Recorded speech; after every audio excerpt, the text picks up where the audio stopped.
You know, there's tons of different properties that come to Halloween Horror Nights each and every year, and some just don't really work out. However, there is a property that I think could potentially work out at Halloween Horror Nights if it were to ever come to the event.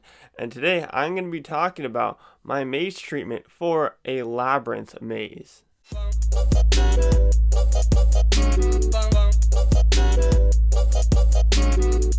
What's going on, everybody, and welcome back to SoCal Exploring. My name is Scott, and you're watching your stop for all things theme park and attraction related. If you're new here, subscribe with those bell notifications on. Check us out on social media at SoCal Exploring Media on Instagram and at SoCal Exploring on Twitter. You can also click the link down in our description to purchase some official SoCal Exploring merchandise or Horror Nights Unscripted merchandise, a podcast that I do with my buddy Losh TV from Orlando.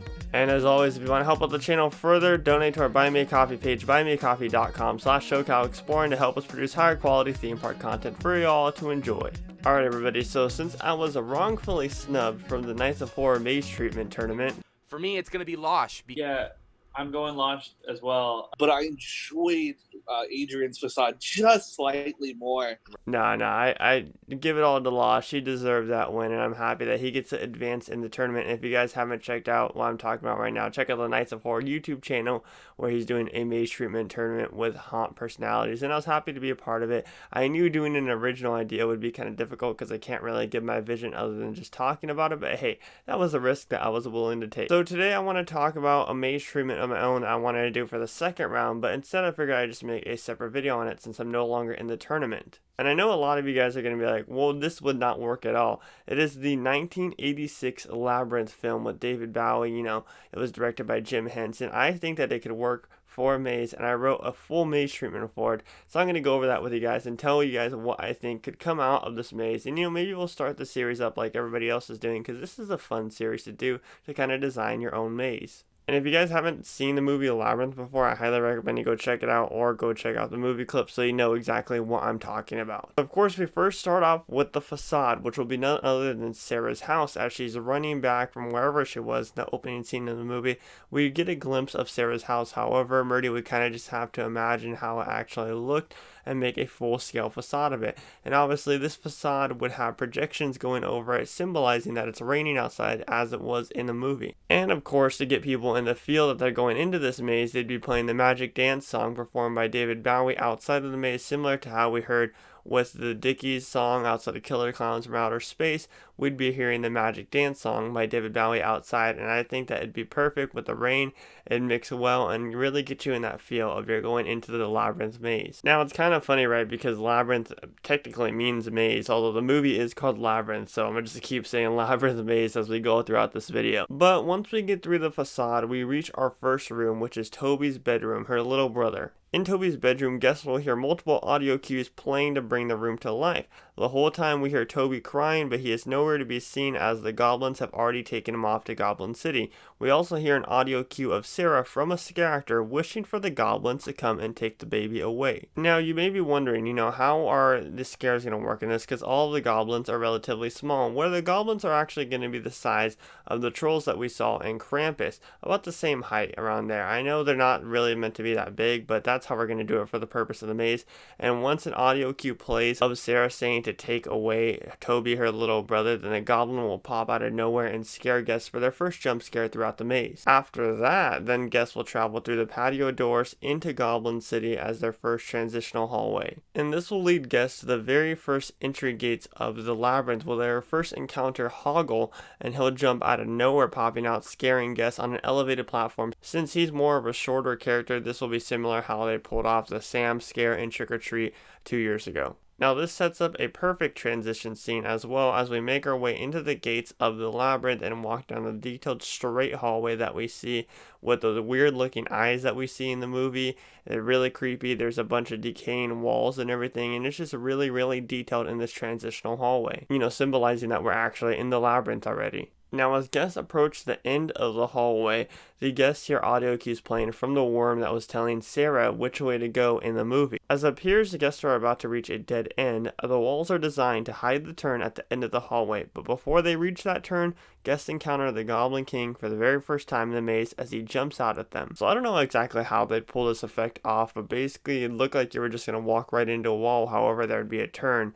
You know, it could be something like they do in Diagon Alley over at Universal Studios Florida, something along the lines of that, where you can't really see that. Well, I guess in Diagon Alley you can see the wall, but they'd move the walls closer and more detailed to hide the fact that it's actually two walls until you actually get to the end of it and you can see that you can actually turn. This then moves us into another scene, which is probably one of my favorite scenes in this maze. Obviously, in the movie, we see the two dog goblins that have two heads, and you know, how are we going to pull this off? Well, first of all, the two dogs are going to jump out from each side, jumping out at you, and both the red one and the blue one. Now, the top of the costume will have a character's face in it in both costumes. However, the bottom will just be some type of mask sculpt or something like that. I don't really know how they pull this costume off since it is a tricky one, but nonetheless, you'd see the dogs as actual characters jumping out at you. But then that leaves the question, shouldn't they be in front of the doors? Well, no, not necessarily, because you had to actually walk through the door. So one of the doors would be open. We'd see both of them there, but one of the doors would be open, and just before you walk through that door,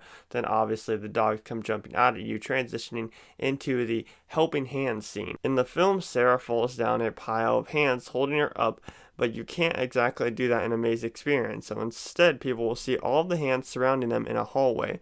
A lot of them are moving and lunging out at you and are all controlled by blackout scare actors, and then the others are still, but guests are ending up in the underground scene. Guests approach the end of the underground room and a jump scare of Jareth the Goblin King disguised as the Goblin pops out of nowhere. So if you guys remember from the film, he disguises himself as a goblin for a couple of seconds to, you know, spy on Hoggle and why he's helping Sarah get through the labyrinth. So I think this would be a perfect scare opportunity at the end of the hallway, since you know, go through those helping hand scene, you go through kind of the underground tunnel where you see those talking heads, the talking rocks if you want to call them, and then at the end of it there's a jump scare from Jareth himself. Sets up the next scene perfectly as we see Jareth, Sarah, and Hoggle all standing there, but instead Jareth is reenacting one of the scenes from the movies where he throws the crystal ball down this tunnel, and you can't really see the tunnel, you kind of just see him doing the motion, and then the cleaner comes in, and the cleaner isn't exactly what you think it is. We turn the corner only to run into the cleaner that is being pushed right at us with the audio cues playing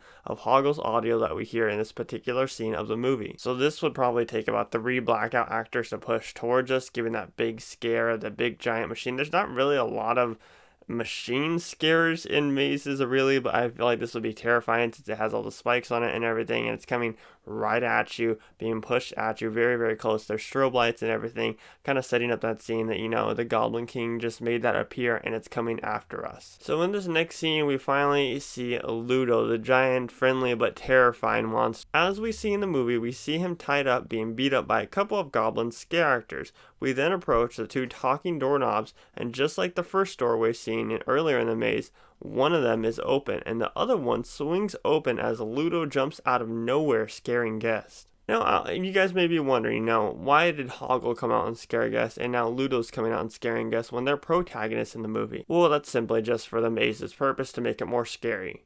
And honestly, why wouldn't a giant scare actor of Ludo popping out at you not be terrifying? Because I know I'd be terrified by it. So I'd love to see him as a scare actor in this maze if it were to happen ever down the way at Halloween Horror Nights. Once Sarah walks through those doors, or the one door, you know, she ends up in this swamp type of setting. And of course, she encounters more dreaded goblins who are looking to ruin her path to the Goblin City. We follow in the footsteps of Sarah as she finds herself in a swamp where she comes across red goblins wanting to take her head off. So in this scene, not only do we see these red goblins, but we see 4 of them in one room with audio cues playing, saying that they want to take off our heads. 2 of the characters that are in the room actually look like they have no heads, since Sarah has thrown them both off.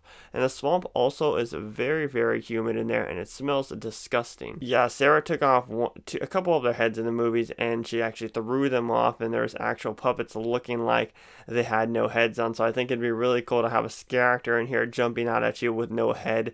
It just looked funny and it looked terrifying at the same time. And like I said, it'd play with both weather effects and it'd play with both smell effects. So it'd make it smell really, really weird, not good at all, like kind of like the Exorcist scene and the creep show scene from last year. And in this room, obviously in a swamp, it's very humid, it's very hot, so we'd make that the same thing in here, very humid, very hot, kind of setting up the scene perfectly and bringing it all to life. We approach the last couple scenes and the finale scene in this maze. In the very last rooms of this maze, we see a big indoor facade of the Goblin King's castle. As guests walk through the doors of the castle, they enter a quick black hallway with the vintage clock ticking down the last spare minutes that Sarah has to save her brother Toby. In this hallway, we see Jareth the Goblin King jump out to scare guests as they are looking at the clock. We then get into the finale scene, which isn't the stairway scene that we see in the end of the movie, but we see the room that they were performing the magic dance in, except for it's completely empty. And when I mean completely empty is you don't see a lot of live characters running around the room at the time. However, magic dance is playing in there, and then the audio kind of scratches like a record scratch, and then Jareth comes out of nowhere and scares you from one side, another goblin comes out and scares you from another side, and yet another goblin comes out and scares you at another side. Kind of like similar to what we see with mazes in the past already, where there's just a bunch of big jump scares at the end. But the room is detailed. You have the Goblin King's throne there, if you want to call it a throne, and you can hear Toby, but you can't see him. Obviously, you can't bring a baby scare actor into Halloween Horror Nights. And for the last kind of final scene slash, it's not really a scare at all, it's just kind of there, because we all have those final little scenes other than the finale scenes that we see once we approach the end of a maze. We can see the crystal ball that Jareth the Goblin King has been looking at this whole time, except instead you can see Sarah happy dancing with the goblins, but then there's a record scratch again and Jareth pops out one more time around that crystal ball. Yeah, that was my maze treatment for Labyrinth, the movie. I think that it'd work out. Me personally, I know a lot of people would say it wouldn't work out, but I think that it'd work out. You gotta remember, lots of people have said other properties that have come to Halloween Horror Nights would not work out. Ghostbusters, for example, and that worked out just fine. So you gotta give stuff a chance. I think that this could have huge potential, and I would hope to see Murdy take this on somewhere in the near future at Halloween Horror Nights. Do I think it'll ever happen? Probably not, but I'd love to see it happen. If you want to see more maze treatment ideas, make sure to check out my buddies the Knights of Horrors YouTube channel, as they're doing a maze treatment tournament right now. And if you want to see more of my ideas, then I guess that I can do another one sometime in the future, maybe. If you're new here, subscribe with those bell notifications on. Check us out on social media, all that down below in the description. My name is Scott. You've been watching SoCal Exploring. Positivity is key, and most importantly, remember to keep exploring. Peace out, everybody.